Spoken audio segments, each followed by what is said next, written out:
हर हर महादेव। दोस्तों, आपके अपने चैनल शिव धार्मिक में आपका बहुत बहुत स्वागत है। भगवान भोलेनाथ की कृपा आप पर और आपके परिवार पर सदा सर्वदा बनी रहे। महाप्रसाद जननी सर्व सौभाग्यवर्धिनी आदि व्याधि हरा नित्यम तुलसी त्वम नमस्तुते। दोस्तों, आज की वीडियो में मैं आपसे बात करने वाली हूँ तुलसी विवाह के बारे में। सनातन धर्म में तुलसी विवाह करने का बहुत अधिक महत्व माना गया है।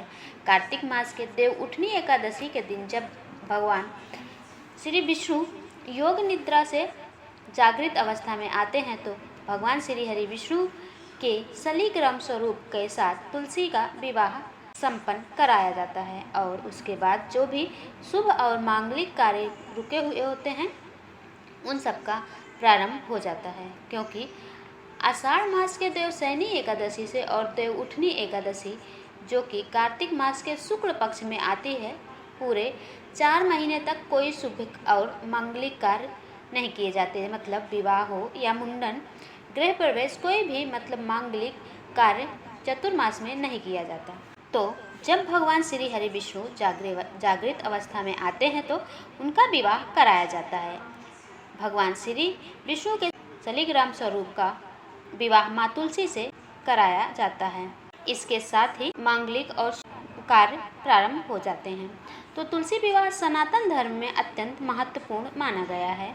तो आज की वीडियो में आप जानेंगे कि साल 2023 में तुलसी विवाह कब है, तुलसी विवाह का शुभ मुहूर्त क्या होगा, किस समय आपको तुलसी का विवाह संपन्न कराना है और घर में अगर आप तुलसी का विवाह स्वयं से संपन्न करवाते हैं तो आपको किस विधि से तुलसी विवाह और शालिग्राम विवाह करना है। तुलसी विवाह के लिए तुलसी कैसी होनी चाहिए, रमा तुलसी होनी चाहिए या फिर श्यामा तुलसी, या फिर हमें नई तुलसी लाकर उनका विवाह कराना चाहिए, या जो हमारे घर में हैं जिनकी हम पूजा करते हैं उन्हीं का विवाह करना है। क्या हमें तुलसी विवाह के बाद तुलसी का दान करना चाहिए और घर में शालिग्राम ना हो तो तुलसी विवाह किस प्रकार से संपन्न कराएं। मतलब ये कि तुलसी विवाह से संबंधित संपूर्ण जानकारी आज की वीडियो में आपको मिलने वाली है। आप वीडियो को लास्ट तक ज़रूर देखें और वीडियो आपको पसंद आए तो एक लाइक तो ज़रूर कर दें, क्योंकि आपके लाइक से मुझे पता चलता है कि मेरे द्वारा बनाई जा रही वीडियो आपके लिए उपयोगी है, आपके लिए लाभकारी है। चैनल पर पहले बार आए हैं, अभी तक चैनल को सब्सक्राइब नहीं किया है, अगर आज की वीडियो आपको पसंद आती है तो चैनल को सब्सक्राइब करके बेल आइकन को प्रेस कर लें। इससे ये होगा कि इस चैनल पर अपलोड होने वाली वीडियो की नोटिफिकेशन आपको सही समय पर प्राप्त होगी। अब बात करें तुलसी विवाह के बारे में, तो तुलसी का विवाह किया जाता है कार्तिक मास के शुक्ल पक्ष के एकादशी के दिन। एकादशी के संध्या काल में तुलसी का विवाह भगवान श्री विष्णु के शालिग्राम स्वरूप के साथ किया जाता है। कई स्थानों पर द्वादशी के दिन भी तुलसी विवाह संपन्न कराया जाता है और शास्त्रों में इस प्रकार का वर्णन आता है कि अगर आप एकादशी के दिन किसी भी कारणवश तुलसी विवाह नहीं करा पाते हैं तो ऐसे में कार्तिक मास की द्वादशी तिथि से कार्तिक मास की पूर्णिमा के किसी भी दिन आप तुलसी विवाह करा सकते हैं। मतलब जो ये 5 दिन होते हैं एकादशी से लेकर पूर्णिमा तक, इन दिनों में किसी भी दिन आप तुलसी विवाह संपन्न करा सकते हैं। अब देखिए, नियम के अनुसार यही होता है कि जब भगवान श्री हरि विष्णु जागृत अवस्था में आते हैं तो सबसे पहले वह माता तुलसी की ही पुकार सुनते हैं और इसलिए शास्त्रों में कहा गया है कि देव उठनी एकादशी के संध्या काल में तुलसी और शालिग्राम का विवाह होना चाहिए। सबसे पहले जानते हैं कि एकादशी तिथि कब प्रारंभ हो रही है और कब समाप्त हो रही है। देखिए, कार्तिक मास की शुक्ल पक्ष की एकादशी का प्रारंभ होगा 22 नवंबर 2023 को रात्रि में 11:04 पर और समाप्त हो रही है 23 नवंबर को रात्रि में 9:02 पर। तो सूर्योदय कालीन तिथि में ही एकादशी मनाई जाती है।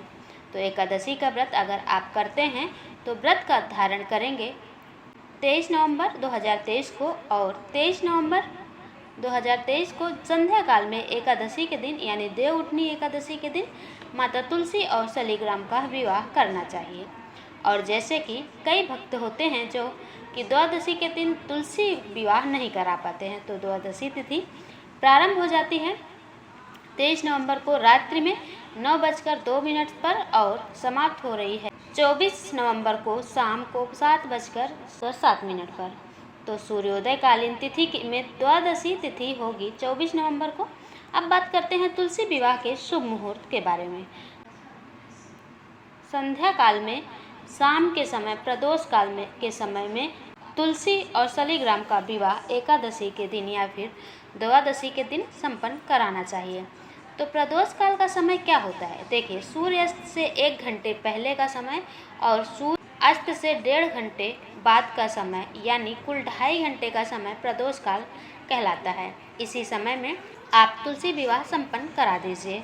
अब जानते हैं कि हमें तुलसी को दान देना है या नहीं। तो अगर आप अपने से विवाह संपन्न कराते हैं, जिस तुलसी की आप पूजा करते हैं, जो आपके घर पर पहले से हैं, तो उनका दान नहीं करना है।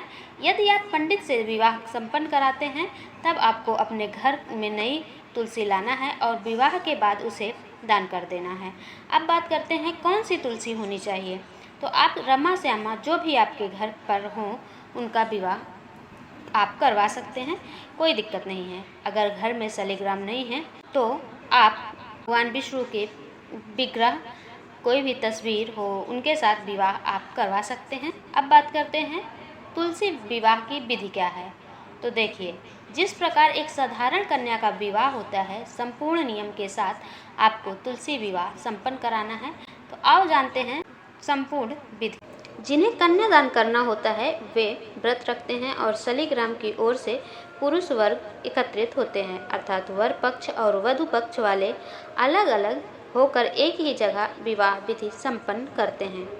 कई घरों में गोधन बेला पर या यदि उस दिन अभिजीत मुहूर्त हो तो उसमें भी विवाह कर सकते हैं।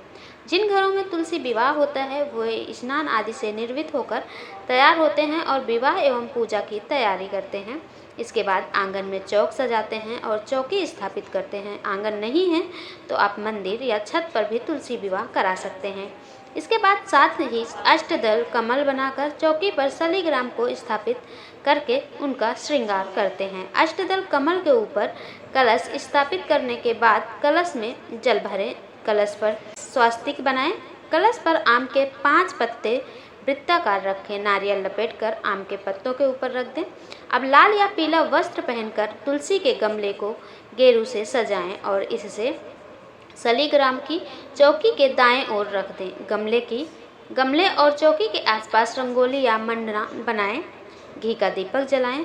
इसके बाद गंगा जल में फूल डुबोकर ओम तुलसाय नमः मंत्र का जाप करते हुए माता तुलसी और शालिग्राम पर गंगा जल का छिड़काव करें।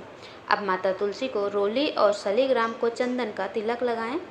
उसके बाद तुलसी और शालिग्राम के आसपास गन्ने से मंडप बनाएं। मंडप पर उस पर लाल चुनरी उड़ा दें। अब तुलसी माता को सुहाग का प्रतीक साड़ी से लपेट दें और उनका वधू दुल्हन की तरह श्रृंगार करें। शालिग्राम जी को पंचामृत से स्नान कराने के बाद उन्हें पीला वस्त्र पहनाएं।